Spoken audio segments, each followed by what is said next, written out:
This is the Education Business Podcast for consultants and business owners providing services in schools. I'm Claire Riley, and I'll be sharing how to start, grow and scale your education business.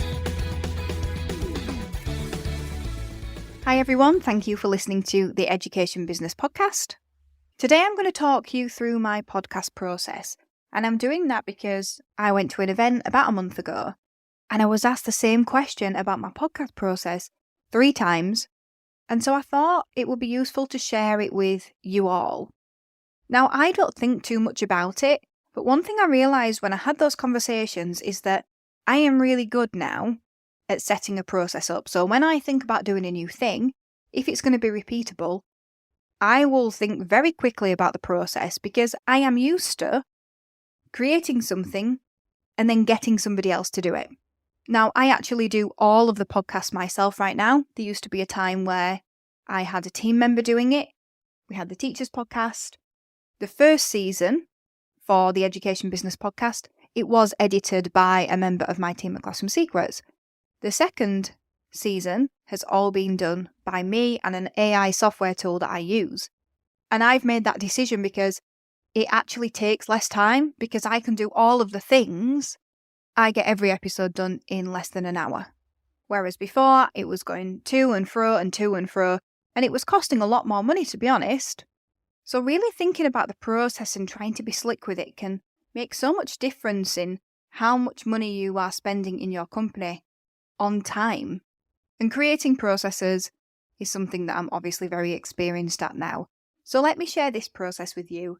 And if you're not thinking about starting a podcast or you don't have a podcast, just listening to the process I go through might give you some little insights that you can think about, that you can take to use in your own processes.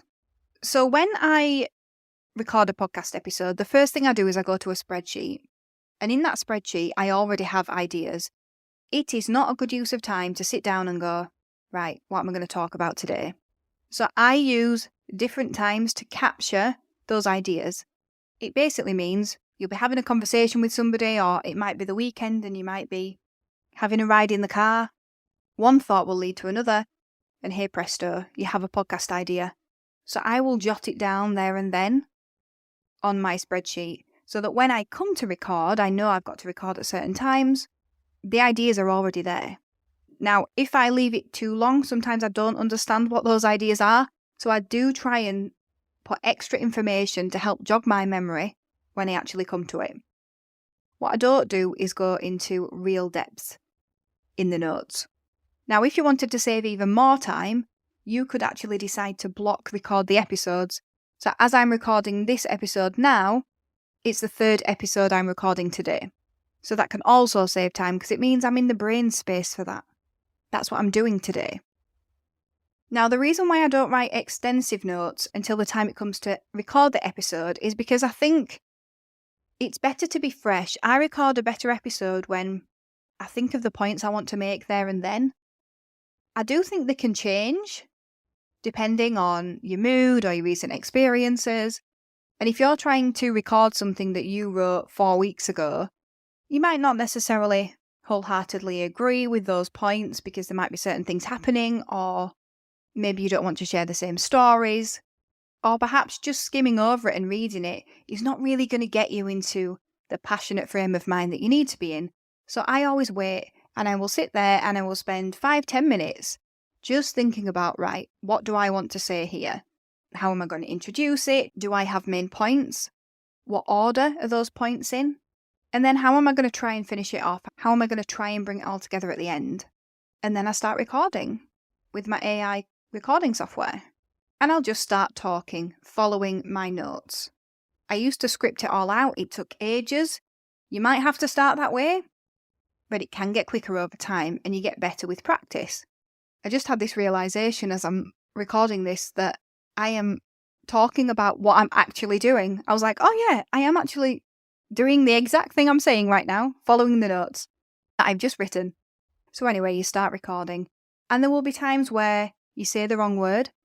I just start again. So if I think a word isn't that clear, I'll just repeat that sentence or part of the sentence. Or maybe I said the wrong word. I don't pause it. I don't start again. I just continue because the software that I've got, I can easily edit it out afterwards. It's really easy to use. So I just continue that right to the end of the episode. Sometimes a 10-minute episode will have been recording for 20 minutes, which might seem like a long time. I'm not afraid of pausing and just thinking about what I want to say next because it will take care of itself in the editing stage. So once I've finished, I stop recording. Then I use AI on the tool to take out the word gaps. Usually that shortens it by about 8 minutes. It also transcribes everything I've said. Now, I'm Yorkshire, so it's not 100%. It's probably 95% correct. Now, I used to worry about editing the word. Now I don't. I just listen to what it sounds like, but I follow it. So once that has happened, I then begin the editing. I'll play it and I'll listen. Now, if I were to sit there and listen and look at the words, I would get sidetracked at least 10 times. I would be looking at my phone. I would realise that I'm not listening properly, and then I would have to go back again and listen again. So because I understand that's how I work, maybe you work in the same way, I dual task to 1, be useful, and 2, keep me focused. So I actually record my episodes in the house now, in a soft room, and I sort the washing out at the same time. Which might sound a weird thing to do, but it works. And I've found a process that works. So I will start editing the episode by listening to it. The moment I hear something that's not right and something needs to be deleted, I'll go straight over to the laptop, I will pause, I will edit the bit out, I will start it about a sentence before, just to check that it runs smoothly. Then I will start listening again, while sorting out my clean washing. Because when I'm doing the clean washing, I'm listening carefully. If I'm sat here trying to edit it, I'm not listening. I'm getting sidetracked because it's boring. If you're somebody who has a wandering mind, doing something unrelated, useful and physical can be such a powerful tool to keep you on track. And so this part probably takes the longest time because I do make quite a few errors as I'm talking. I don't worry about it. I just keep going. So once I get to the end, I make sure that there's not a lot of room at either side of the audio.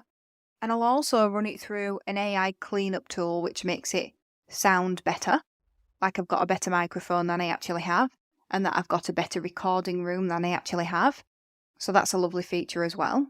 Then I will go into one of my other podcast episodes. I will lift the intro and the outro, which were created by my team way back when in 2021.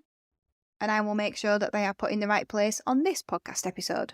Then I'll export it, and while that's happening, I'll create the graphic, which goes on social media. It also goes on the podcast itself, because I change the image for each episode now. Then I will copy the podcast show notes from another episode and edit them, and I'll put that into my spreadsheet as well. Once that's done, I upload it to my podcast platform, schedule it for the date that I want it to go out, and I'll finish off by writing the social post in the spreadsheet so that when the day comes, which is always a Monday, I have already written the social post. It can be quite difficult when you recorded a podcast 4 weeks ago, then on the morning that your podcast goes out, you need to do a social post, but you can't really remember the details of what the podcast episode was about. So I make that part of my podcast process. Now, you could schedule that beforehand if you wanted to, but the reason why I don't is because I use Podfollow links, which are really good for the listener. It means that it takes them to the platform that they're most likely to listen to podcast episodes on, and all podcast links are not released until the morning that they are released, or whenever you release them. It doesn't have to be a morning if you don't publish your show in a morning. But I can't know the link in advance. Now, I could link to the entire podcast, but I don't think that's a great experience, so this is how I choose to do it. So that then concludes my podcast episode process, and with that I've finished. And the only thing that I need to do then is, on the morning that the podcast is released, for me it's Mondays, I lift the copy that I've already written, put it with the link, put it with the image, and that's it, it's gone. Everything I do in that process, there is a reason for doing. I've identified areas where I find it difficult and found a way to make sure that I stay on track and stay focused. Where possible, I do more than one episode at once so that I can keep in flow. So what can you take from that? How could you make your processes slicker? I don't have anyone working with me at Education Business Club right now. I haven't created this process to be slick just so I can pass it on to somebody. I've created it to be slick so I can get the most out of my time. How can you get the most out of your time? And if I were to do any more episodes or any more content in Education Business Club about processes in my businesses, what would be helpful to learn about? What would you like to know about? What processes in your business do you feel could be slicker or done differently, but you're not sure how other companies do them? I really hope that you've been able to take something away from this episode. I'm about to stop recording, edit it all, get it online. I've probably only got another half an hour to do that to make sure that I'm within the 60-minute mark, but it'll be no problem. If you love listening to the podcast, join the membership. There's more of that in there. The link's in the show notes, and I'll see you next week. Thank you for listening to the Education Business Podcast. To get more information to grow your business, sign up at educationbusinessclub.co.uk.